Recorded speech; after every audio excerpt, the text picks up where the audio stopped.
Bismillahirrahmanirrahim. Assalamualaikum warahmatullahi wabarakatuh.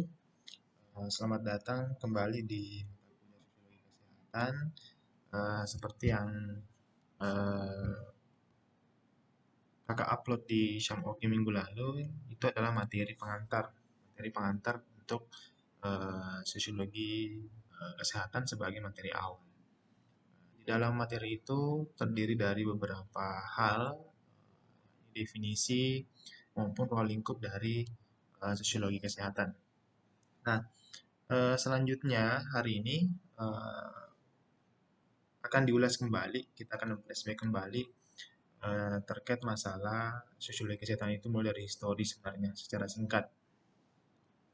Nah, seperti yang kita ketahui sebenarnya sosiologi kesehatan itu muncul eh, awalnya karena bidang kedokteran atau bidang kesehatan itu memerlukan pemahaman tentang eh, bagaimana faktor-faktor sosial yang berhubungan dengan pola penyebaran penyakit.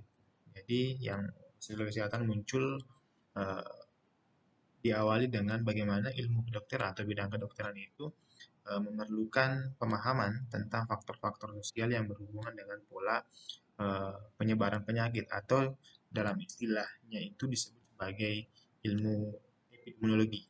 Epidemiologi.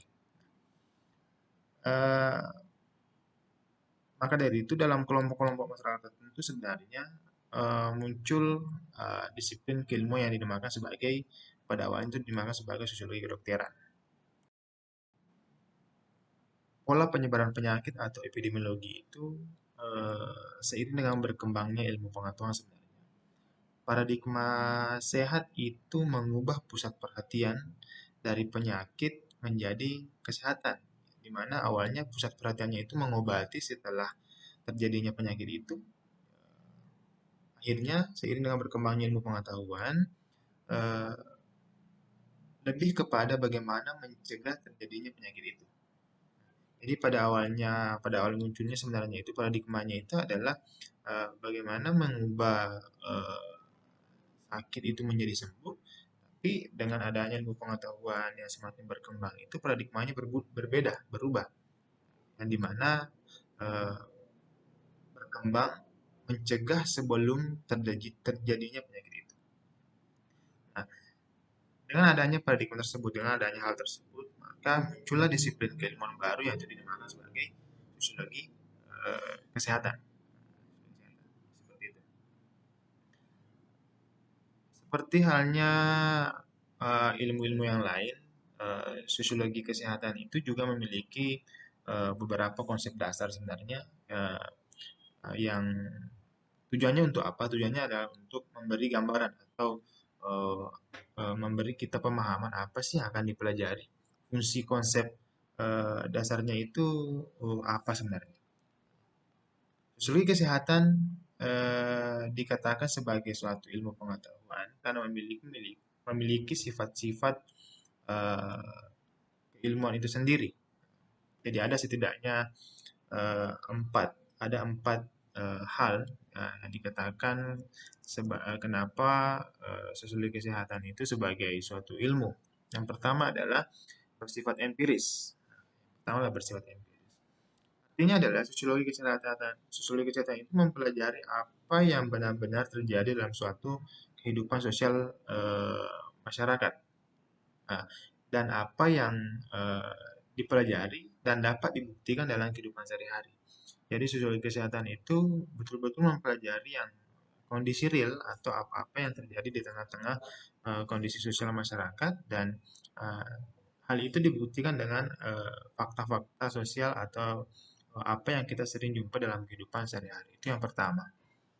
Itu bukti secara empiris. Yang kedua adalah bukti secara teoritis.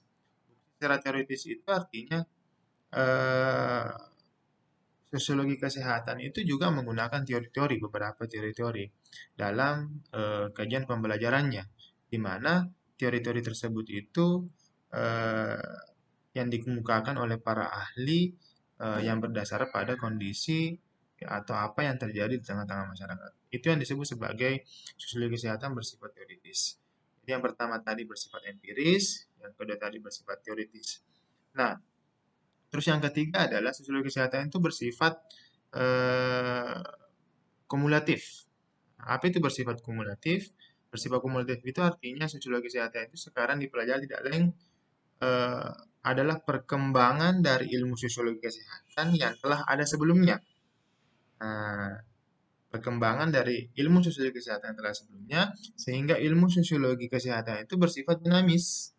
Bersifat dinamis. Dalam artian dapat berubah sesuai dengan kondisi yang terjadi saat ini. Itu yang disebut sebagai bersifat kumulatif. Di mana perkembangan ilmu sosiologi kesehatan itu yang telah ada sebelumnya, sehingga ilmu sosiologi kesehatan itu bersifat dinamis atau berubah-ubah sesuai dengan kondisi sosial yang terjadi masyarakat saat ini. Contohnya saat ini sedang kita alami kondisi COVID-19.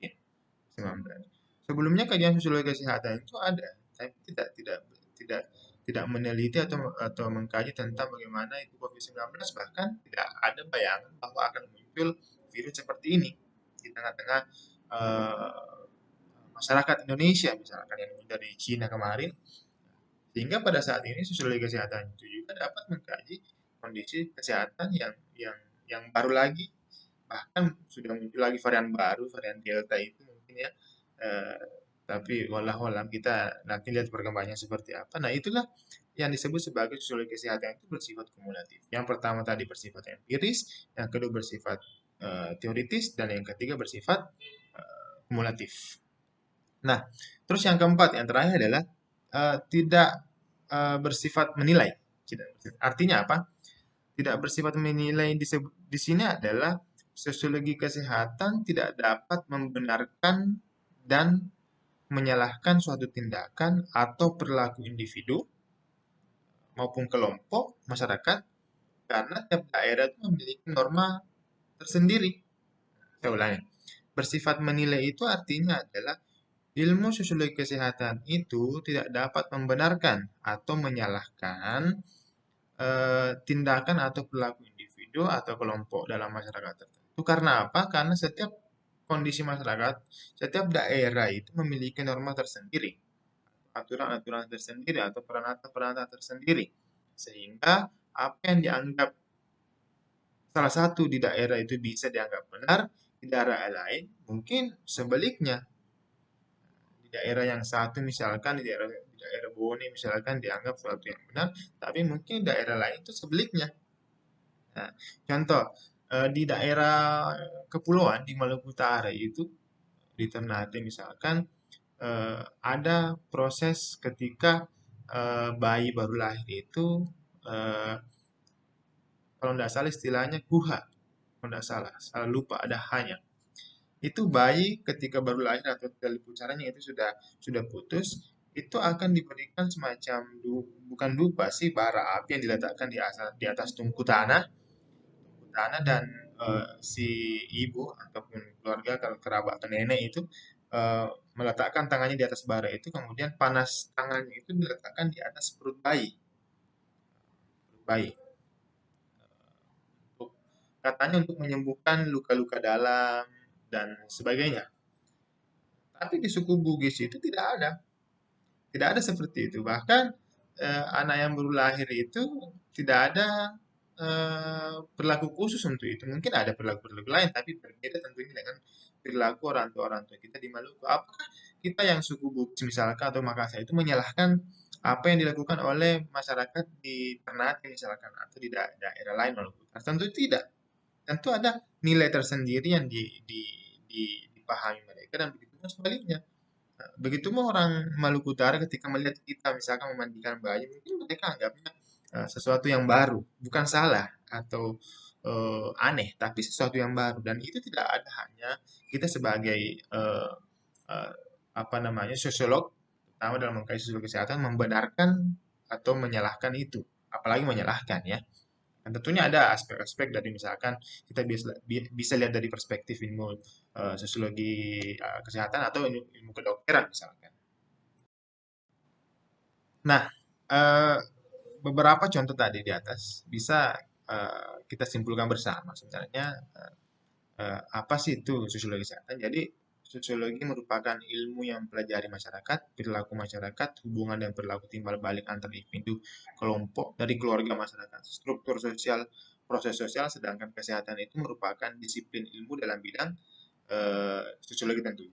Prinsip dasar dari disiplin sosiologi kesehatan itu bisa kita tarik adalah penerapan konsep dan metode disiplin sosiologi dalam mendeskripsikan, menganalisis, dan memecahkan masalah kesehatan.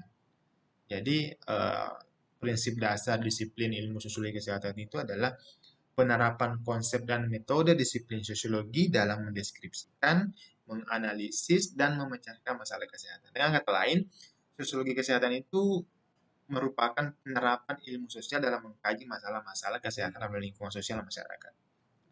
Seperti itu. Nah, selanjutnya adalah kakak sedikit akan memberikan gambaran mengenai histori munculnya pertumbuhan sosiologi medis itu atau sosiologi kedokteran atau sosiologi kesehatan. Jadi ada uh, dalam buku Sunarto itu ada 6 tahap perkembangan sosiologi medis itu. Yang pertama itu mulai dari tahun 1920 dan 1930-an. Uh, Disitulah awal mula tumbuh kajian sosial, medika sosial, sorry. Di situ awal mula tumbuhnya kajian medika sosial, yaitu kajian uh, bersama antara ilmuwan-ilmuwan sosial dan medis terhadap masalah yang menjadi perhatian bersama, tentunya dalam dalam konteks kesehatan.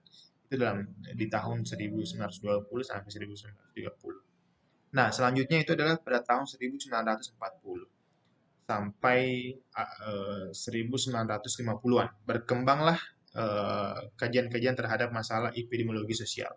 Jadi epidemiologi tadi itu kan bercerita tentang bagaimana mencegah suatu penyakit sebelum terjadinya penyakit itu. Itu yang disebut sebagai epidemiologi. Nah, eh, di tahun-tahun berikutnya, di tahun 50-an, sosiologi mulai ditempatkan di berbagai lembaga pendidikan medis dan di berbagai lembaga pendidikan-pendidikan keperawatan. Dan pada tahap selanjutnya adalah eh, berbagai lembaga-lembaga itu sudah menyediakan apa ya, dana penelitian dan pelatihan terkait masalah medis kesehatan yang tentunya juga ada di dalamnya adalah kajian-kajian sosiologi. Nah, pada tahap kelima, pada tahun 1959 terbentuklah suatu bidang atau seksi sosiologi medis dalam Ikatan Sosiologi Amerika atau American Sociological Association. Setelah di tahun 1959 muncullah ASA itu, American Sociological Association atau Ikatan Sosiologi Amerika dalam satu bidang sosiologi medis itu sendiri. Nah, pada tahap selanjutnya sampai sekarang itu jurnal dan buletin-buletin terkait masalah sosiologi medis, sosiologi kedokteran itu sudah diterbitkan. Jadi itulah 6 tahap histori atau sejarah berkembangnya sosiologi medis. Nah, itulah tadi penjelasan singkat terkait masalah gambaran histori sosiologi kesehatan yang mungkin teman-teman sudah baca ataupun baru dapat. Bisa kembali mencari referensi lain dan beberapa informasi-informasi terkait sosial kesehatan. Nah, tugasnya untuk pada hari ini adalah eh, nanti tulis di deskripsi forum di bawah, Pak. Apa perbedaan sosiologi dengan sosiologi kesehatan setelah mendengarkan penjelasan kakak tadi. Nah, terus cari ada 2 pendekatan sosiologi, pendekatan etik dan pendekatan emik.